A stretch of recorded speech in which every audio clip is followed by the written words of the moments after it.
ओम शांति। भगवत गीता श्लोक क्लास में आज देखते हैं सामाजिक और धार्मिक समस्याएं और तीसरे अध्याय के आधार से उनका समाधान।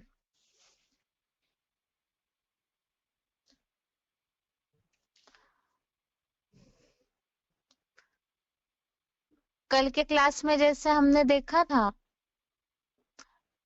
भगवत गीता ये तो सर्वशास्त्र शिरोमणि शास्त्र है। सामाजिक स्तर पर बहुत ऐसे राजनीतिक नेताएं भी है जो भगवत गीता को महत्व देते हैं,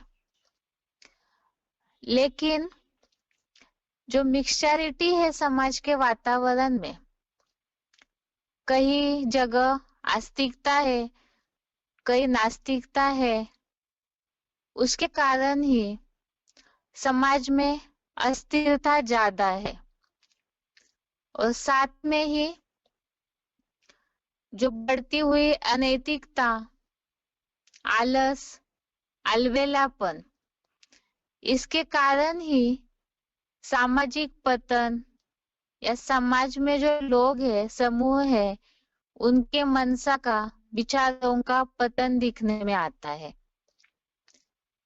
ऐसे तो सभी इस भौतिक दुनिया में रहते हैं और सभी ही दुनिया के वातावरण से अच्छी तरह से परिचित भी है।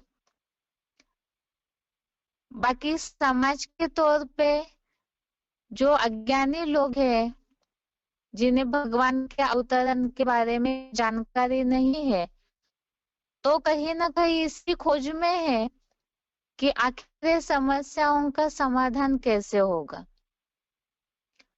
भगवत गीता को पढ़ते तो सभी है, लेकिन उसे प्रैक्टिकल जीवन में कैसे अनुसरण करना है वो सही रीति से नहीं जानते हैं।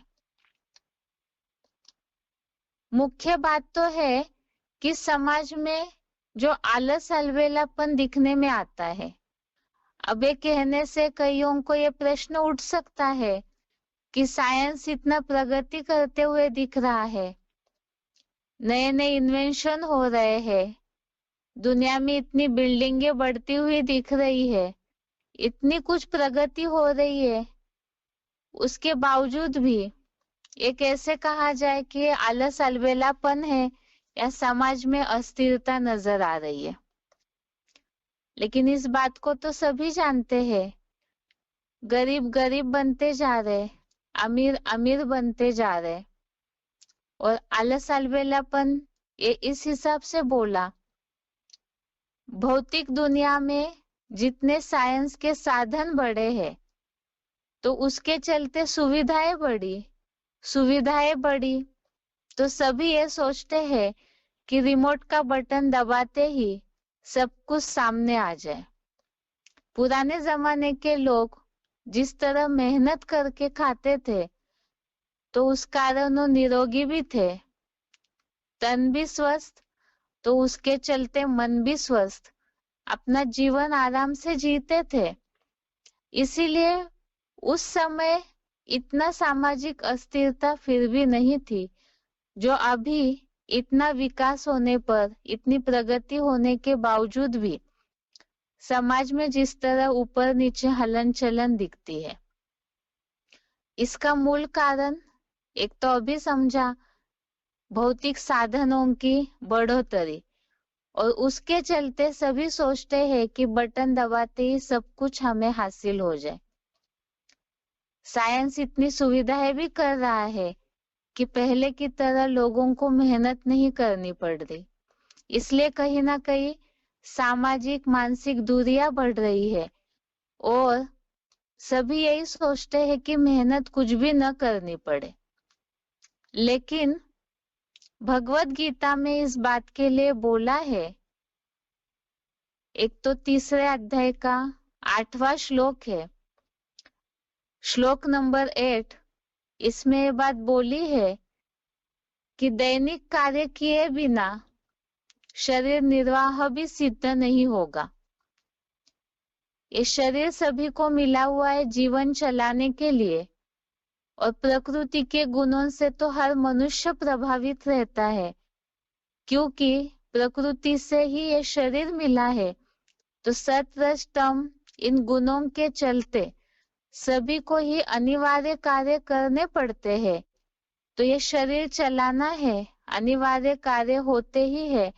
तो उसके चलते दैनिक जो कार्य है शरीर निर्वाह के लिए, वो भी करना जरूरी है, क्योंकि ये प्रकृति का सर्कल ही ऐसा बना हुआ है। लेकिन जैसे बताया कि सुख साधनों के चलते जिस तरह मानसिकता बनते जा रही है सामाजिक स्तर पर लोगों की, उसका उल्लेख भगवत गीता में आया हुआ है। 3 अध्याय का 16वां श्लोक, श्लोक नंबर 16, इसमें ये बात बोली है, इंद्रिय सुखों में जो मग्न है वो व्यर्थ ही जीवित है। अर्थात शरीर निर्वाह के लिए कार्य करना एक अलग बात हो जाती है, क्योंकि देह के साथ देह का परिवार जुड़ा हुआ है सभी का, और उनकी जीवनचर्या चलाने की या तो जिस तरह से भी जीवन बिताने की जिम्मेवारी है। लेकिन इसके चलते शरीर निर्वाह को ध्यान न देकर, जैसे कलयुगी संसार में देह भान बढ़ता है, विकारी भावनाएं बढ़ती है, तो उन इंद्रिय सुखों में ही लोग जीने लगते हैं। और भगवत गीता में बताया है कि इस तरह जो इंद्रिय सुखों में मग्न है वो व्यर्थ ही जीवित है। इसका प्रभाव ये दोनों कारण हुए, एक तो शरीर निर्वाह के लिए भी कोई मेहनत नहीं करना चाहते हैं, क्योंकि सोचते हैं कि मशीनों से अपने आप ही सारा मिलता रहे, और साथ में ही देहभान बढ़ने के कारण विकारी भावनाएं कलयुगी कलह क्लेश वाली दुनिया में अज्ञान अंधकार बुद्धि में बढ़ने के कारण सभी दैहिक सुखों में ही व्यस्त है। तो उससे पाप बढ़ता है और उससे भी अनैतिकता बढ़ती है, कहीं ना कहीं दुराचार बढ़ता है। दुराचार अनैतिकता के चलते हिंसाचार भी बढ़ता है, और ये सबके लिए ही मुख्य बात तो है भौतिक सुख। इसीलिए ही कर्म करना तो है ही, लेकिन आलस अलबेलापन जो समाज में बढ़ा है, उसका कारण है समाज में एक चेन बनी हुई है कि सब अपने से बड़ों को फॉलो करते हैं। जैसे परिवार में कई ऐसे परिवार होते हैं जहाँ पिता ये सही रीति से कमाते नहीं है, आरामदायी जीवन जीते हैं, तो फैमिली का या परिवार की ये जो स्थिति होती है उसका प्रभाव ही बच्चों पे भी पड़ता है। बहुत कम ऐसे विरले परिवार होते होंगे जो बच्चे इन सब बातों को निगलेक्ट करके अपने जीवन में आगे बढ़ते होंगे, लेकिन ज्यादातर ऐसे होता है कि परिवार को देखते हैं, बड़ों को देखते हैं, स्कूल कॉलेज में जाते हैं तो टीचर्स को देखते हैं, और इससे भी अलग समाज को चलाने वाले जो बड़े लोग हैं उनके भी कहीं ना कहीं चलन का, कृत्यों का, कर्मों का प्रभाव समाज पे रहता ही है। इसीलिए ही कर्म करना जरूरी है। अगर आलस अलबेलापन है तो जीवन में सफल नहीं हो पाएंगे। इसी के लिए ही आदर्श के रूप में ही भगवत गीता में ये बात आई है। जैसे 3 अध्याय का 24वां श्लोक है, आलस के लिए ये जो बात बोली हुई है 23वें श्लोक में कि आलस अलबेलापन के चलते ही सभी ऐसे हो रहे हैं।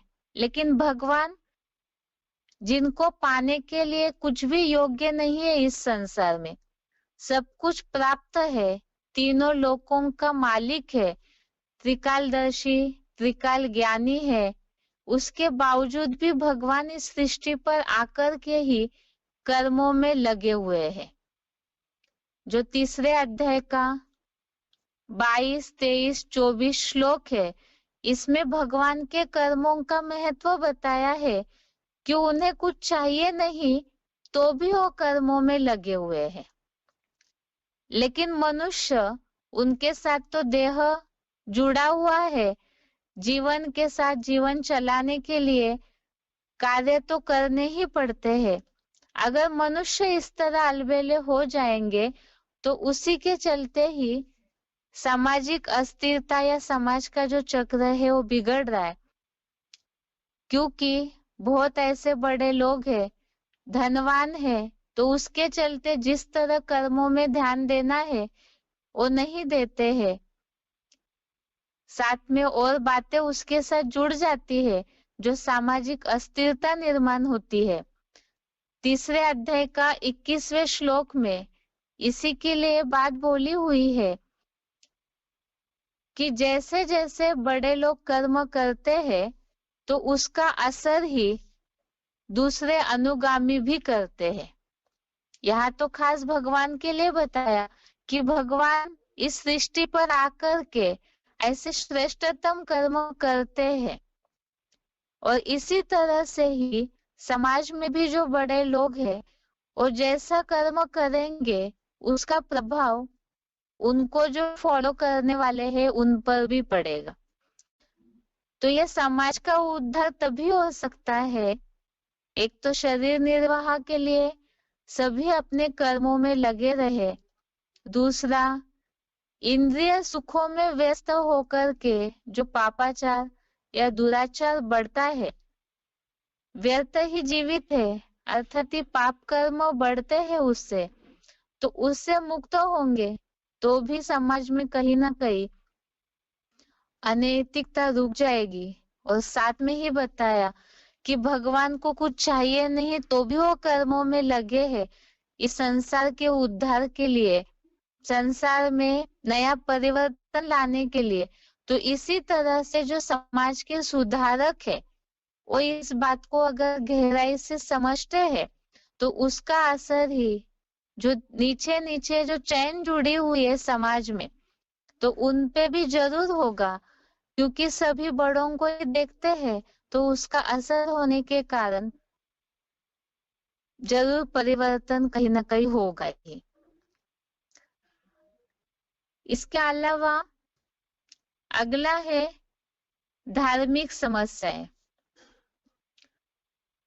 धार्मिक समस्याओं में सबसे पहली बात, एक तो व्यक्तिगत समस्याओं से ही जुड़ी हुई बात है। एक तो धर्म के चलते लोग धार्मिक जो भी प्रक्रियाएं करते हैं वो इसीलिए करते हैं ताकि मन शांत हो जाए, लेकिन इसके बावजूद भी जिस तरह से धर्म के नाम पर आडंबर दिखते हैं या जो भी ऐसे धार्मिक जगह पे जुड़े हुए हैं, उसके बावजूद भी जो मन की सही शांति अनुभव होनी चाहिए वो अनुभव नहीं होती है। उसका मूल कारण है मन एकाग्र न होना। और दूसरा, मन एकाग्र न होने का कारण ये तो बताया, अलग अलग जगह पे मन भटकता है। एक तो इंद्रिय सुखों में ही सब व्यस्त रहते हैं, इंद्रियों को पहले नियंत्रित करना जरूरी है। भगवत गीता में इसके लिए ही जो तीसरे अध्याय का 40वां श्लोक बताया है कि पहले इंद्रियों को नियंत्रित कर, ज्ञान योग के नाशक है। इसीलिए ही इंद्रियों से ही विकारी भावनाएं निर्माण होती है, तो उन भावनाओं को जो बुद्धि का नाश कर देती है, उन भावनाओं को नष्ट करने के लिए ही पहले इंद्रियों पे कंट्रोल हो, क्योंकि धार्मिक कोई कार्य करना है, मन की शांति चाहिए, इसलिए धार्मिक कार्य होते हैं।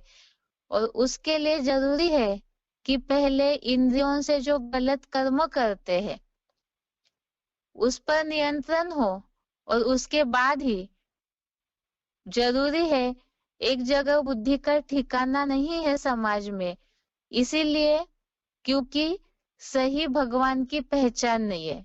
भगवान से सुख शांति लेना चाहते हैं, लेकिन सही भगवान की पहचान नहीं है, इसीलिए ही मन को ठिकाना भी नहीं मिलता है। तो उसी के लिए ही भगवत गीता में जो श्लोक बताए हैं 41, 42, 43, ये हमने कल भी व्यक्तिगत समस्याओं में देखा है, इसलिए इन बातों को बार बार रिपीट नहीं करेंगे। इन श्लोकों में यही बात बताई है कि बुद्धिमानों की बुद्धि, एक तो इंद्रिया प्रबल है, इंद्रियों से प्रबल मन है, मन से प्रबल बुद्धि है, तो बुद्धि पहले सही हो जाए, समझ शक्ति आ जाए, लेकिन वही विकारी भावनाओं के कारण बुद्धि की समझ ढक जाती है। उसी के लिए ही जरूरी है कि बुद्धिमानों की भी बुद्धि है, उनकी सही पहचान हो, भगवान की सही पहचान हो, तभी मन एकाग्र हो सकता है। अलग अलग जगह पे मठ, पंथ, संप्रदाय, बहुत सारे वैरायटी सत्संग, इन जगह पे भटकते भटकते शरीर भी भटकता है, साथ साथ मन भी भटकता है। तो बुद्धि को एक जगह ठिकाना न होने के कारण भी जो शांति की अनुभूति होनी चाहिए धार्मिक कार्य करने के बावजूद भी, वो अनुभूति नहीं कर पाते हैं। और दूसरा, कलयुग में ज्यादातर ये बात बहुत देखने में आती है धर्म कन्वर्ट होने की। इसमें ये भी बात है, धर्म कन्वर्शन तो है ही, इसके साथ साथ लोग शांति के लिए आज एक मंदिर में गए, कल कहीं और गए, कल कहीं और धर्म के ठिकाने पे गए। हिंदू होने के बावजूद भी बहुत वैरायटी जगह पे जाते हैं। सभी इस तरह से शांति के लिए कहीं ना कहीं ठिकाना ढूंढते हैं, लेकिन भगवत गीता में ये बात बोली हुई है, 3 अध्याय का 35वां श्लोक, 35 नंबर श्लोक में, स्वधर्मे निधनं श्रेय परधर्मो भयावह। अर्थात जो अपना धर्म है उसमें मरना भी ठीक है, लेकिन दूसरों का जो धर्म है, परधर्म है, वो भयावह है, खतरनाक है। इसीलिए ही वैरायटी जगह पे जाकर के जो मन बुद्धि को भटकाते हैं, उसके चलते भी मन को शांति नहीं मिल सकती है। ये बातें हो गई सामाजिक और धार्मिक समस्याओं के चलते। वैसे तो 3 अध्याय में बहुत सारे विषयों पर चर्चा हुई है, लेकिन समयों को देखते हुए केवल इतना ही संक्षेप में आगे बेसिक कोर्स।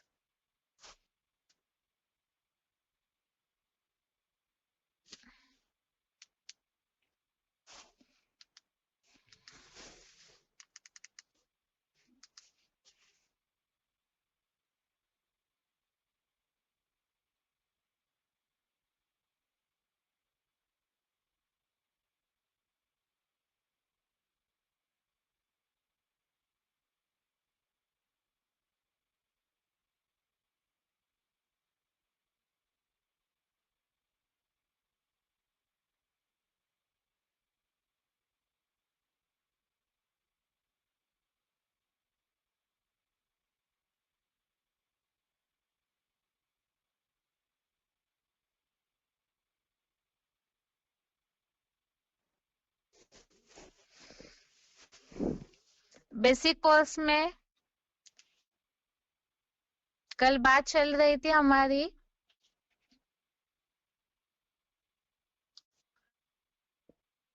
स्वर्ग से नरक बना 5000 वर्ष का चक्र बदलने तक। अभी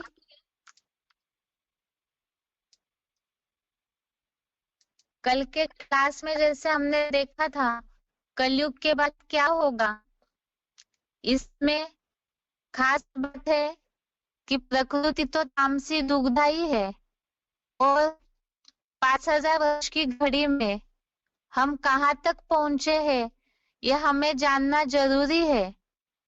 इसलिए जानना जरूरी है क्योंकि हम भी इस सृष्टि चक्र या काल चक्र के इस नाट्य मंच पर उलझे हुए हैं। इसीलिए ही इसके बाद क्या होगा ये जानना जरूरी है। इसके लिए ही बहुत सारी वैरायटी प्रकार की बातें फैली हुई रहती है। अब कलयुग के बाद क्या होगा, जब इतनी नरक बन चुकी है सृष्टि, पापाचार बढ़ चुका है, तो इसके बाद क्या ये सृष्टि का विनाश होगा? इसमें हमने समझा था, भगवत गीता में उल्लेख आया है, सृष्टि अनादि है। इसमें 13वें अध्याय का 19वां श्लोक, अध्याय 13 श्लोक नंबर 19, इसमें ये बात का उल्लेख आया है, प्रकृति और पुरुष दोनों अनादि है। प्रकृतिम पुरुषम चैव विद्धि अनादि उभो अपि, अर्थात जिसका आदि न हो, जो कभी रची न जाती हो। अनादि का अर्थात यह है कि जो कभी शुरुआत न हुई हो, अर्थात ही रची नहीं जाती है। जैसे मनुष्यों का तो जन्म होता है, लेकिन सृष्टि ये चक्र जो है अविरत चलते रहता है। फिर रही बात विनाश की, जो बातें फैली हुई है उसका क्या, तो बताया एक केवल एक महान परिवर्तन हो जाता है इस सृष्टि में। तमो प्रधानता, विकार, जो चरित्रहीनता इतना बढ़ जाती है कि उसके चलते ही परिवर्तन होना जरूरी है। अब ये जो सृष्टि का नाटक है, ये हर 5000 वर्ष के बाद रिपीट होता है। ये चक्र या नाटक रिपीट होता है। इसका प्रूफ भगवत गीता में आया है, 8वें अध्याय का ही 19वां श्लोक, अध्याय 8 श्लोक नंबर 19, जिसमें ये बात आई है, भूतग्रामः स एवायम भूत्वा भूत्वा प्रलीयते। इसमें प्रलीयते शब्द का अर्थ शास्त्रकारों ने अलग रीति से लिया कि आत्मा पूरी तरह से लीन हो जाती है। वास्तव में इसे आगे समझेंगे हम। ये पूरी तरह से आत्मा वास्तव में लीन नहीं होती है, क्योंकि भगवत गीता में ही इस बात का उल्लेख आया है कि इसके पहले भी हमने श्लोक देखे कि कल्पांत काल में, रात्रि अंत में सब प्राणी अव्यक्त धाम में जाते हैं और दिन आने पर फिर से प्रकट होते हैं। और ये भूतवा भूतवा, ये जो बात आई है, अर्थात ये चक्र जो है और बार बार चलता है। इसीलिए ही ये जो सृष्टि चक्र है, ये काल चक्र, समय का चक्र चलता है। समय कभी रुकता नहीं। जैसे दिन के बाद रात, तो रात के बाद दिन, मौसम भी अपने अनुसार ही अपना चक्र चलाते हैं। तो इसी तरह से ही ब्रह्मा का दिन और ब्रह्मा की रात में हमने इस बात को समझा कि सतयुग त्रेतायुग रूपी स्वर्ग है दिन, और द्वापर युग और कलयुग ये दोनों है रात। दिन के बाद रात आई, अब रात के बाद दिन भी आना जरूरी है, क्योंकि ये जो वर्ल्ड की हिस्ट्री हमने सुनी, ज्योग्राफी हमने देखी, जो भगवान इन सारे रहस्यों को अभी आकर के क्लियर कर रहे, स्पष्टता दे रहे हैं, तो ये रिपीट होते ही रहता है। इसका मतलब प्रश्न है, फिर कलयुग के बाद क्या होगा?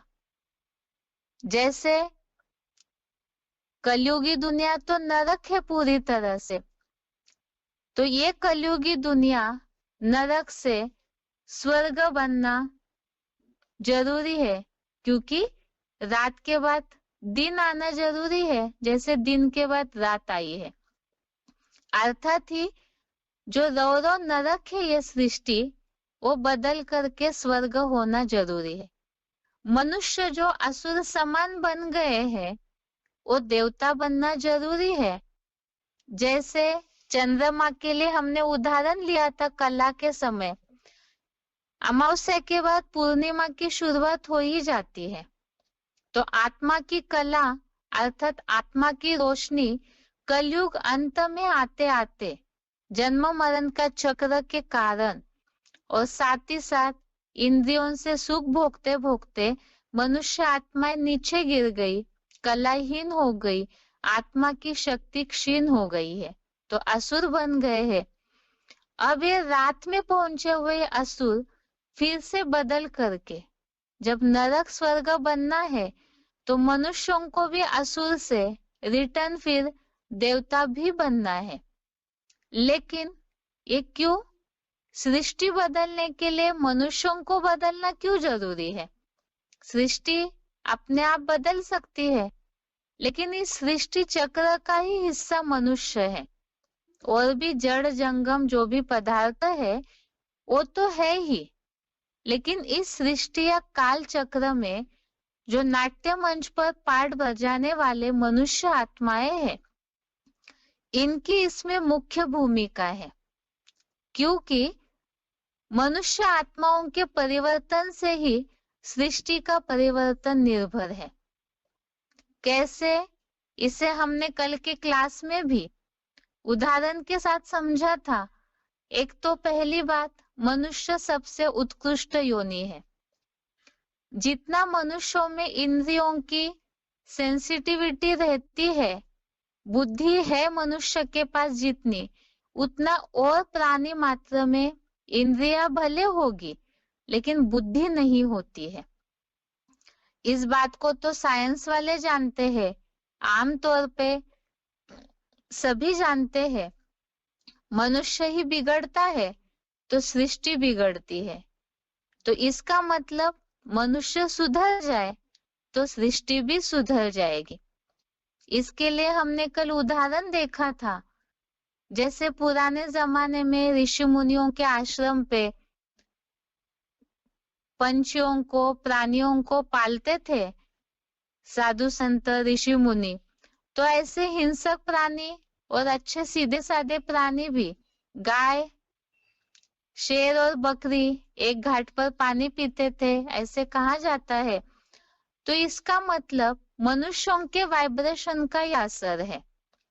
मनुष्यों के वाइब्रेशन में रहने वाले प्राणी भी ज्यादा बीमार पड़ते हैं, क्योंकि मनुष्य बुद्धि की, मन की विचारधारा से नीचे गिरता है तो उसका असर सब पे होता है। और इसका तो खास फ्रेश उदाहरण है समाज में, वातावरण में फैलने वाला प्रदूषण। ये भी तो मनुष्य ही निर्माण कर रहे। जैसे स्थूल प्रदूषण, चाहे ध्वनि प्रदूषण, अलग अलग प्रकार के प्रदूषण निर्माण हो रहे हैं, तो इसी तरह से ये वाइब्रेशन में भी करप्शन पैदा करके मन बुद्धि मनुष्य की इतनी करप्ट हो गई है, जिससे जो वाइब्रेशन निकलते हैं वो भी करप्ट अर्थात खराब हुए हैं, जिसका ही असर इस सृष्टि चक्र पर पड़ता है। इसीलिए ही अब मनुष्यों को बदलना जरूरी है। लेकिन बदले कैसे? मनुष्य बदले कैसे? अगर मनुष्यों में खुद ही इतनी ताकत होती तो फिर द्वापर युग से वैरायटी महात्माएं आए, अपने अपने समय पर यथाशक्ति जो उन्होंने प्रयास किया कि मनुष्यों के दुखों को रोक सके, लेकिन ऐसे हुआ नहीं और ही सृष्टि नीचे गिरते गई। अब टॉपिक है कि इस सृष्टि को नरक से स्वर्ग कौन बनाएगा, इस बात का जरूर ध्यान रखें। वैसे तो गीता क्लास में सभी जो ज्ञान समझे हुए हैं वही है, लेकिन बेसिक कोर्स इस हिसाब से समझाया जा रहा है ताकि नए जिज्ञासुओं के मन में इस तरह के प्रश्नों की क्यूरियोसिटी निर्माण करवानी चाहिए। यदि हम सीधी सीधी बातें बताएंगे तो उतना इंटरेस्ट नहीं आएगा। अभी ये सृष्टि को नरक से स्वर्ग कौन बनाएगा? क्योंकि तमो प्रधान पति सृष्टि है, आसुरी गुणों वाली है, और मनुष्य सतो प्रधान देवता मनुष्यों को बनाना है। मनुष्य को ही अगर बदलना होता तो सब आज के समाज में इस बात को जानते हैं, कहीं ना कहीं चाहे कितने भी सद्गुणी हो अभी के समाज के हिसाब से, तो भी कहीं ना कहीं तामसीपना, अज्ञानता सभी में ही परसेंटेजली नंबरवार है। अगर ऐसे नहीं होता तो ये सृष्टि में जो दुख, अशांति बढ़ते जा रही है वो बढ़ती नहीं। इसीलिए ही सरोवरों नरक को स्वर्ग बनाने का महान परिवर्तन का कार्य कोई भी मनुष्य आत्माएं नहीं कर सकती है। ये बात तो हमने पहले देखी, द्वापर युग से इतना जो पतन हुआ है इससे ही सिद्ध होता है, या तो कलयुग अंत में भी जो वैरायटी प्रकार के बहुत सारे सत्संग, मठ, पंथ, संप्रदाय बहुत कुछ दिखता है जो समाज के परिवर्तन के कार्य में लगे हुए हैं, लेकिन मूल रूप में मनुष्य में देहभान इतना है, तो इसीलिए ही जो खुद नरक के सदस्य है तो वो इस सृष्टि का परिवर्तन नहीं कर सकते हैं, और ये कार्य केवल भगवान ही कर सकते हैं। ये कैसे? इसका प्रूफ भी भगवत गीता के आधार से ही देखते हैं। भगवत गीता में उल्लेख आया है 9वें अध्याय का 10वां श्लोक, अध्याय 9 श्लोक नंबर 10। इसमें ये बात आई है, मया अध्यक्षेन प्रकृति सूयते सचराचरम हेतु नानेन कौन्तेय जगत विपरिवर्तते। श्लोक में मया अध्यक्षेन और जगत विपरिवर्तते 9वें अध्याय का 10वां श्लोक है, और ये दोनों शब्दों में हाईलाइट किया हुआ है। मया अध्यक्षेन अर्थात मेरी अध्यक्षता में ही ये जगत विपरिवर्तित है, अर्थात विपरीत गति में परिवर्तित होता है। वो कैसे? सतयुग से लेकर के कलयुग आने तक सृष्टि नीचे ही गिरते गई।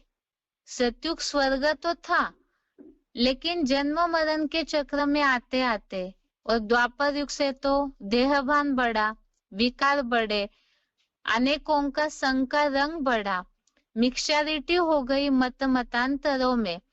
उसके कारण ही दिन प्रतिदिन सृष्टि पतन की ओर ही गई, नीचे ही गिरते गई।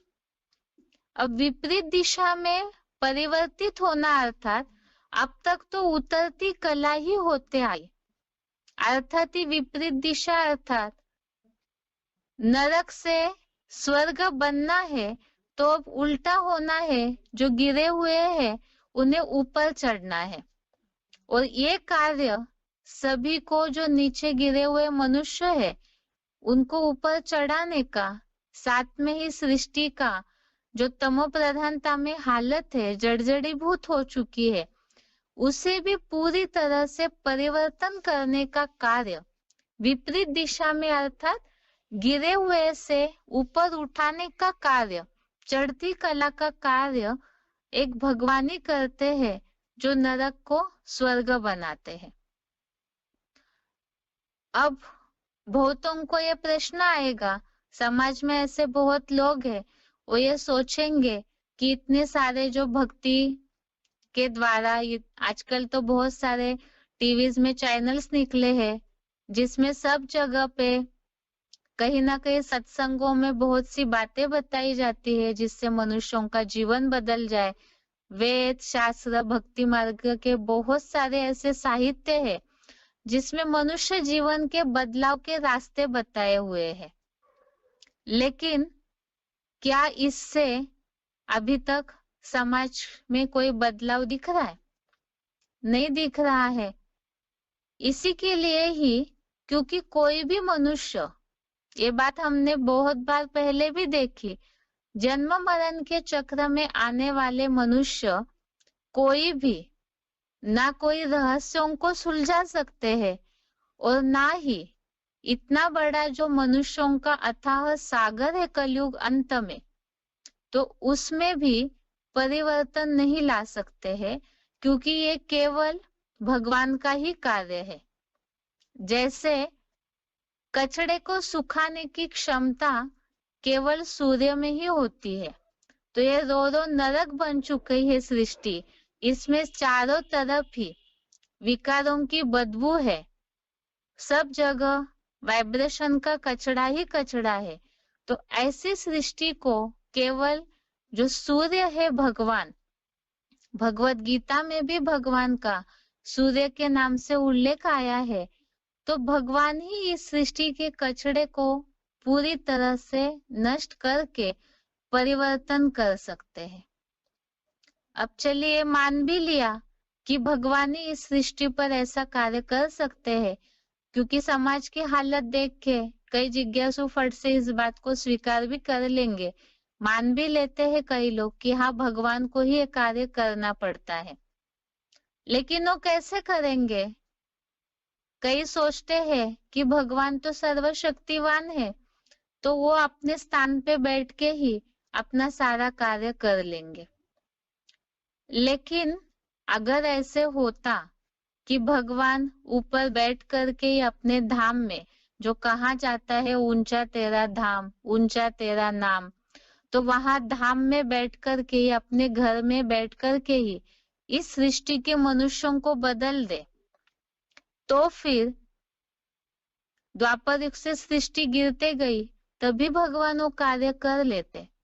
लेकिन वास्तव में ये बात हमने पहले भी देखी, पूरी सृष्टि का पतन होने तक भगवान इस सृष्टि को देखते हैं कि मनुष्य कहाँ तक अपने आप को गिराते हैं। और भगवान के कार्य की पहचान का उल्लेख भी भगवत गीता में ही आया हुआ है। भगवान किस समय पर इस सृष्टि पर अवतरित होते हैं, भगवत गीता में कहीं भी ये बात नहीं बोली है कि कहीं भी ऊपर बैठ कर के ही भगवान अपनी शक्ति से मनुष्य सृष्टि को बदलते हैं। भगवत गीता में भगवान के अवतरण के बहुत ऐसे प्रूफ, बहुत ऐसे शब्द आए हुए हैं, जैसे कि प्रवेश तुम, या तो खास तो अवतरण का समय के लिए भगवत गीता में श्लोक जो सभी परिचित है, इस श्लोक से, चौथे अध्याय के 7वें श्लोक से, यदा यदा हि धर्मस्य ग्लानिर्भवति भारत। ये तो सिद्ध हो गया कि भगवान को ही इस सृष्टि पर परिवर्तन का कार्य करना है। अब वो समय चाहिए कि कौन सा ऐसा समय है जिस समय भगवान इस सृष्टि पर आते हैं, और उस समय को क्या कहा जाता है, और अगर आके कार्य करते हैं तो अभी तक हमें पता क्यों नहीं चल पाई ये बात। तो उसी के लिए ही ये श्लोक तो सभी जानते हैं। महाभारत, गीता ज्ञान, गीता के बारे में तो समाज में सभी इस बात का उल्लेख है। बहुत सारे विदेशी लोग हैं जिन्होंने गीता पे रिसर्च किया है, वो भी इस बात को जानते हैं कि भगवत गीता में भगवान के अवतरण के द्वारा गीता ज्ञान दिया हुआ है।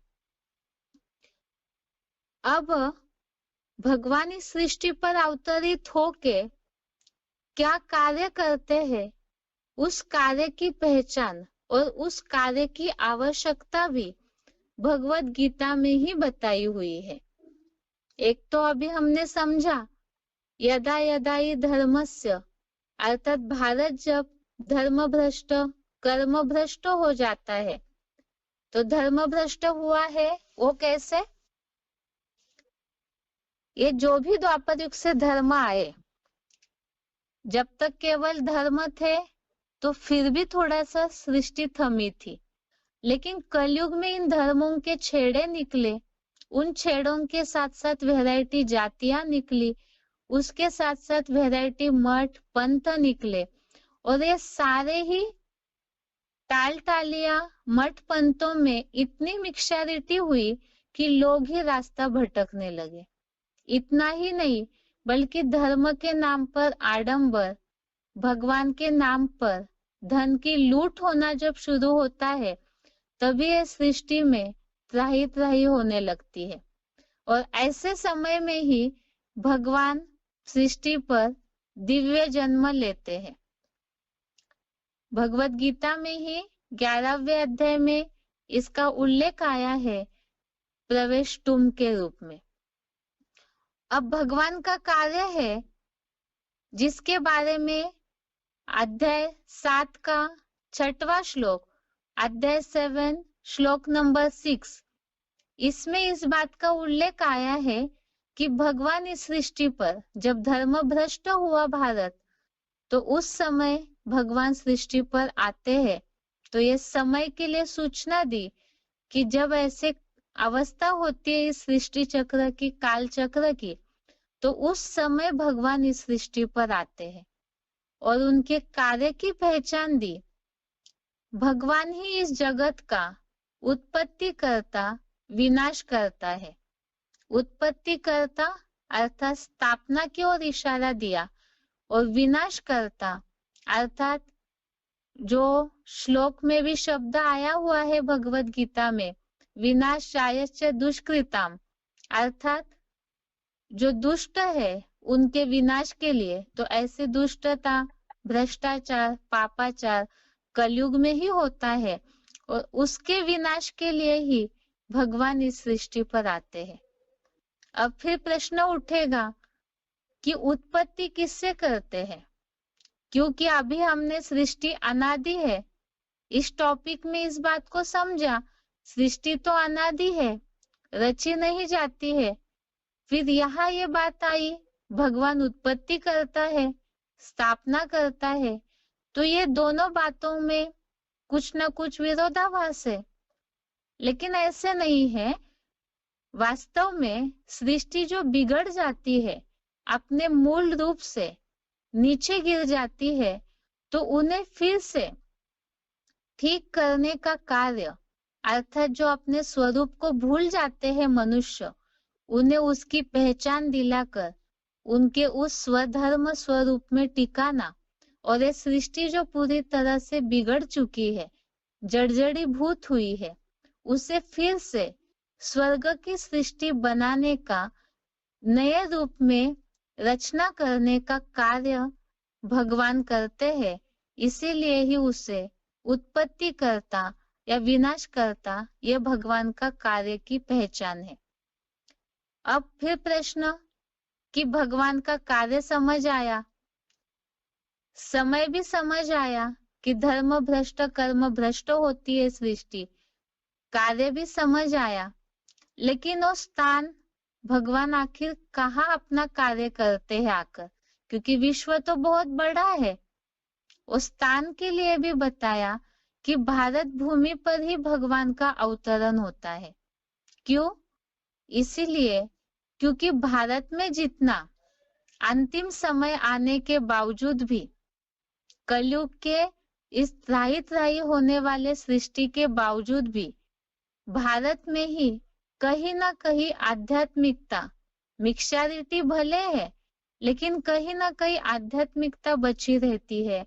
पवित्रता को महत्व देने की जो धारणा है, वो कुछ परसेंटेजली बची रहती है, और बाकी जो विदेशी धर्म खंड है, वो बाद में आते हैं, जिन्होंने सतयुग त्रेतायुगी दुनिया को देखा ही नहीं, तो उस पवित्रता को जानते नहीं।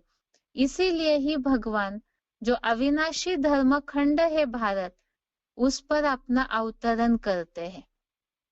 अर्थात ही ये तो समझ आया, अभी कलयुगी रो नरक है, धर्म भ्रष्ट कर्म भ्रष्ट हो चुका है, और अभी के समय में ही कलयुग का अंत और सतयुग की शुरुआत, इसके बीच का पीरियड, जो सृष्टि चक्र के चित्र में जिन्हें स्लाइड दिख रही है, जिनके पास बड़ा फोन है उन्हें फोन में दिख रहा होगा चित्र में, कि कलयुग का अंत और सतयुग की शुरुआत, इसके बीच का पीरियड जो है वो संगम युग के रूप में दो घड़ी के कांटों के बीच का बहुत छोटा सा समय दिखाया हुआ है, जिसे दो युगों के बीच का पीरियड अर्थात संगम युग कहा जाता है।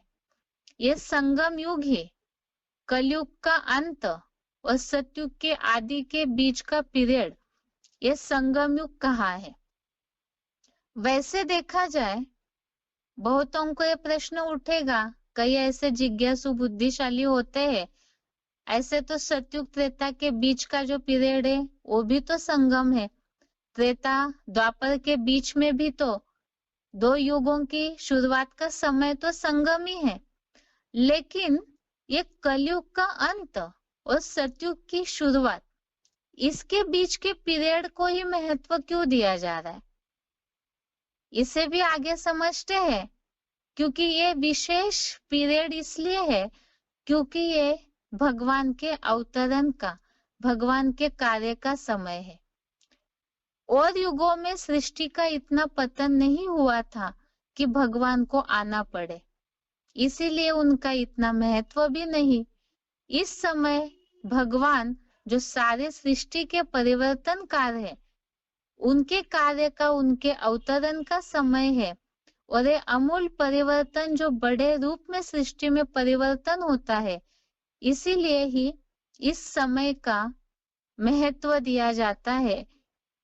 ये संगम युग ही 100 साल का है और इस छोटे से 100 साल के गुप्त युग में भगवान आकर के गीता ज्ञान और राजयोग की शिक्षा के द्वारा जो नरक बने हुए मनुष्य है, उन्हें ही परिवर्तन करके देवी देवता बनाने का कार्य करते हैं। अर्थात भगवान आकर के, बहुतों को ऐसे लगता होगा सर्वशक्तिवान है तो उन्हें कुछ देरी थोड़ी न लगती है सृष्टि बदलने में, लेकिन भगवान आकर के कोई जादूबाजी तो करते नहीं है। वो बुद्धि का मनुष्यों के पतन हुआ है, बेसमझी बढ़ी है, अज्ञान अंधकार बढ़ा है, तो उसे ही परिवर्तन करने का ज्ञान गीता के द्वारा देते हैं, और जो ही राजयोग के नाम से जाना जाता है। और इसी के द्वारा भगवत गीता में ही इन बातों का बार बार उल्लेख आया है कई श्लोकों में। परम पद की प्राप्ति, कर्म बंधन से मुक्त हो जाएंगे, कल्याण को प्राप्त हो जाएंगे, जीवन मुक्ति रूपी सिद्धि को प्राप्त होंगे। इस तरह से भगवत गीता में भगवान ने अपने कार्य की पहचान दी कि उनके रास्ते पर चलने वालों की इस तरह से प्राप्ति होती है।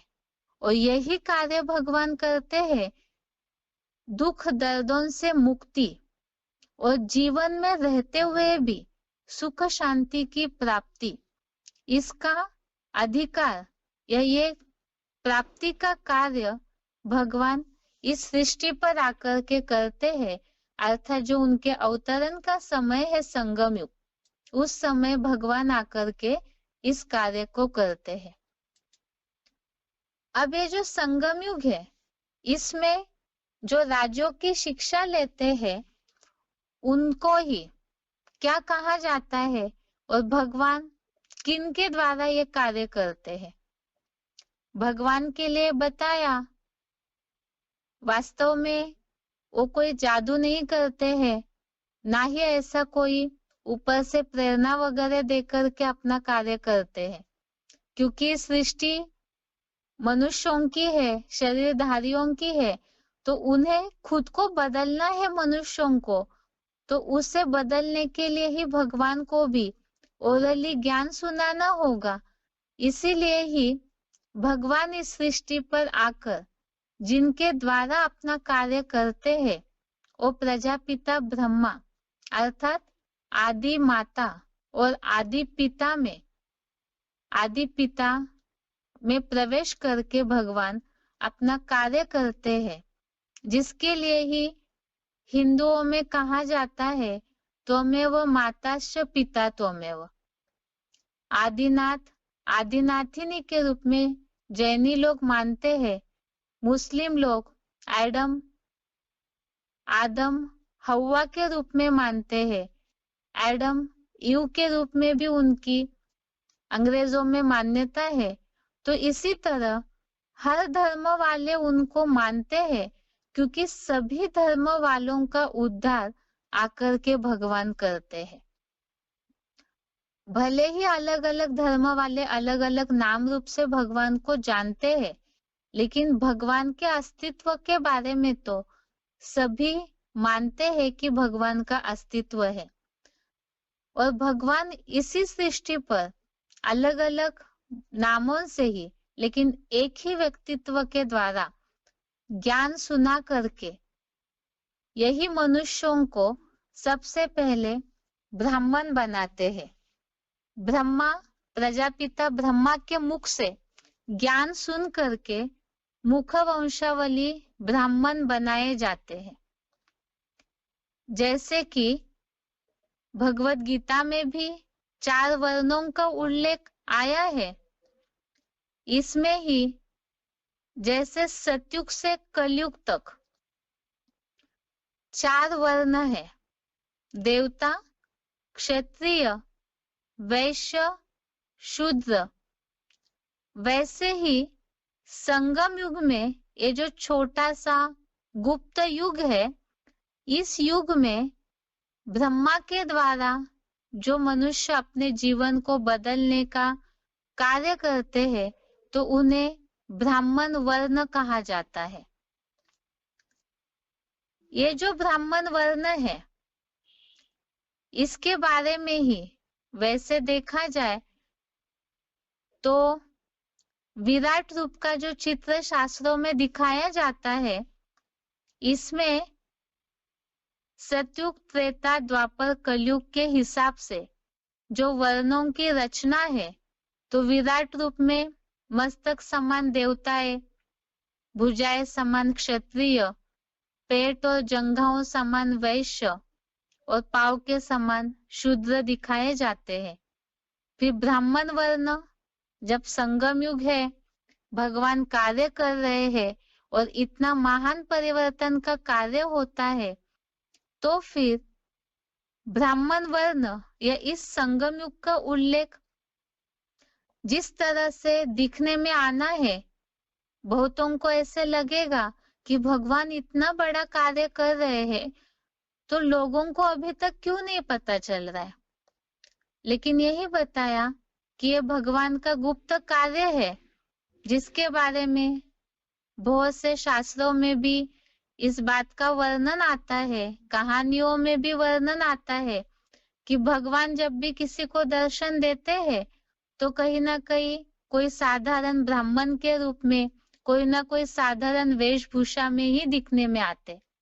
तो इसी तरह से भगवान जब अपना कार्य करने आते हैं, तो बहुत गुप्त रीति से इस सृष्टि परिवर्तन का कार्य करते हैं। नई सृष्टि का जो फाउंडेशन डालने का कार्य है, वो गुप्त रीति से किया जाता है।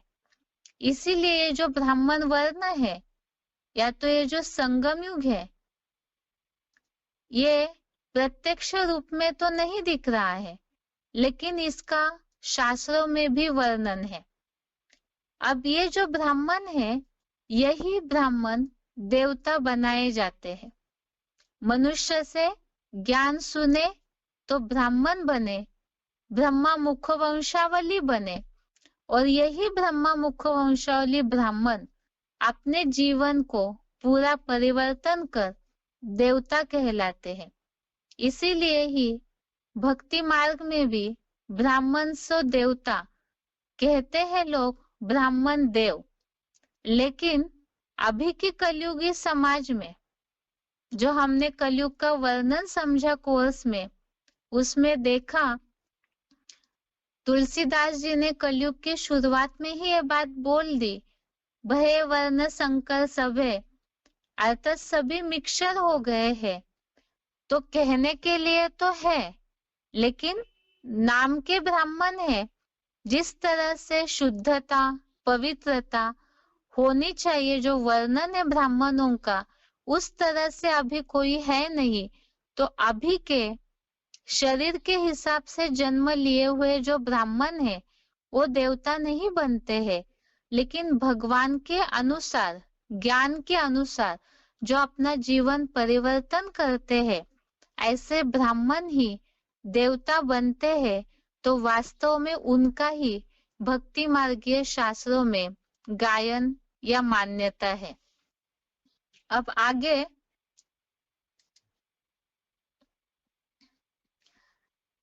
जैसे बताया कि ये बहुत छोटा सा गुप्त युग है, पुरुषोत्तम संगम युग, जिसके लिए हमने समझा कि और युगों में भी संगम तो होता है, लेकिन वहां पर इतना ऐसी गिरती कला नहीं होती है जो कलयुग में मनुष्य नीचे गिरते हैं। इसीलिए ही ये कलयुग में ही विशेष परिवर्तन का कार्य होता है, कलयुग और सतयुग के संगम पर। इसीलिए इसी संगम युग का गायन ही चढ़ती कला का गायन होता है, जो बताया कि यहाँ पर विशेष परिवर्तन यही है कि जो पूरा मनुष्य गिर चुका है नीचे, सतयुग से लेकर के कलयुग अंत तक की 84 जन्मों का चक्र लगाते लगाते मनुष्य आत्माएं पूरे नीचे गिरे हैं। इतना लंबा चक्र चलने के बाद नीचे गिरे। अब पूरी तरह आत्मा की रोशनी कम हुई है, उसे इसी एक जन्म में 100 साल का जो छोटा सा संगम युग है, उसमें ही पूरी तरह आत्मा में अपनी रोशनी भरने का समय है। इसीलिए ही इस चढ़ती कला के इस संगम युग को ही पुरुषोत्तम संगम युग कहा जाता है। पुरुषोत्तम संगम युग अर्थात ही पुरुष माना आत्माएं यह उत्तम अर्थात श्रेष्ठ बनते हैं इस संगम युग पर, और यही पुरुषोत्तम संगम युग का गायन ही, मान्यता ही यादगार के रूप में भक्ति मार्ग में पुरुषोत्तम मास के रूप में मनाया जाता है, जिसे ही कई लोग अधिक मास भी कहते हैं। ये पुरुषोत्तम मास या अधिक मास हर 4 वर्षों के बाद आता है, जिसमें वो अधिक मास में लोग समझते हैं कि बहुत दान पुण्य करेंगे तो बहुत दान वगैरह करेंगे तो पुण्य मिलेगा, श्रेष्ठ भाग्य बन जाएगा। इस तरह से अलग अलग प्रकार से भक्ति मार्ग में मान्यता है। तो ये यादगार इसी बात का है कि हर 4 युगों के बाद जो सृष्टि चक्र का आवर्तन होता है, उसमें हर 4 युगों के बाद ये 5वां छोटा सा संगम युग है, जिसमें आत्माएं पूरे अपने जीवन को पूरा भाग्य बनाने का ये समय है, जिसमें चारों युगों का भाग्य मनुष्यों का बनता है, साथ में ही चढ़ती कला होती है। इसीलिए ही ये पुरुषोत्तम संगम युग कहा जाता है।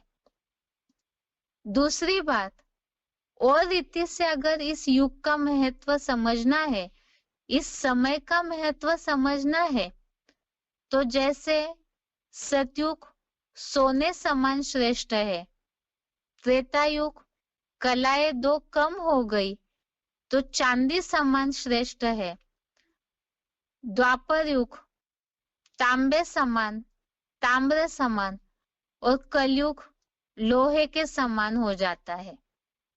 और इन चारों युगों की तुलना में संगम युग अति श्रेष्ठ है, अर्थात हीरे समान है, क्योंकि यह चढ़ती कला का युग है और साथ में ही मनुष्य जो पूरे नीचे गिर चुके हैं, कौड़ी समान बन चुके हैं, कौड़ी अर्थात बिल्कुल मनुष्य का जीवन वैल्यूलेस हो चुका है, तो ऐसे जीवन को ही ज्ञान योग के आधार से, परमात्मा के ज्ञान से मनुष्य इस जीवन को हीरे समान बना सकते हैं। इसीलिए इस संगम युग को ही हीरे तुल्य युग कहा जाता है। तो बाकी ये जो भी चारों युग है, या जैसे स्वर्ण, रजत, ताम्र, लोह, इनकी तुलना में हीरा जो है वो सबसे श्रेष्ठ और बहुत कीमती माना जाता है। तो ऐसे ही ये संगम युग भी सबसे श्रेष्ठ समय है। इसमें ही मनुष्य जो पूरा नीचे गिर के कलाहीन बन चुका है, तो उससे ही ऊपर उठ के कलातीत, जिसका भगवत गीता में गायन है, त्रिगुणातीत होने का, तो वो बनने का समय है, जिसे ही अभी हमने समझा चढ़ती कला का समय। तो कैसे बनते हैं, उसकी क्या प्रोसेस है, वो स्टेज कैसी होती है, उसे कल के क्लास में देखेंगे। बाकी आज जो समझा उसे केवल संक्षेप में रिवीजन करते हैं। आज के क्लास में हमने समझा नरक से स्वर्ग बनाने का कार्य भगवान ही करते हैं, और इसका प्रूफ जो श्लोक हमने देखा, मया अध्यक्षेन, अर्थात मेरी अध्यक्षता में ही ये सृष्टि विपरीत दिशा में परिवर्तित हो जाती है। दूसरी बात, उसका प्रूफ कि भगवान ही आकर के इस सृष्टि को बदलते हैं, तो उसके लिए ही बताया है। श्लोक देखा था, यदा यदा ही धर्मस्य, अर्थात तो समय की और इंडिकेशन कि जब धर्म भ्रष्ट, कर्म भ्रष्ट होती है सृष्टि, पूरी रो रो नरक बनी है, तभी भगवान आकर के इस सृष्टि को परिवर्तन करते हैं। दूसरी बात कि भगवान को इस सृष्टि पर अवतरित होना है, इसका खास प्रूफ भगवान प्रेरणा से या कोई जादू करके कार्य नहीं करते हैं, तो प्रैक्टिकल आकर के कार्य करते हैं। और वो कार्य का समय ही, वो कार्य की निशानी ही 7वें अध्याय का 6वां श्लोक जो बताया, भगवान ही जगत का उत्पत्ति करता और विनाश करता है, अर्थात बुराई का विनाश। और जो सृष्टि पूरी तरह से नरक बन चुकी है, उसे फिर से नए रूप में परिवर्तन करने का, स्थापना करने का कार्य करते हैं। और वो कार्य का समय ही है संगम युग। इस संगम युग में ही भगवान आदि माता, आदि पिता में प्रवेश करके कार्य करते हैं, गीता ज्ञान, राजों की शिक्षा देने का। और उस कार्य का अनुसरण जो करते हैं वही ब्राह्मण है। और ब्राह्मण ही चढ़ती कला का पुरुषार्थ करके ब्राह्मण सो देवता कहे जाते हैं। और इस समय पुरुषोत्तम संगम युग जो हीरे तुल्य युग है। आज के क्लास में यहाँ तक ही। ओम शांति।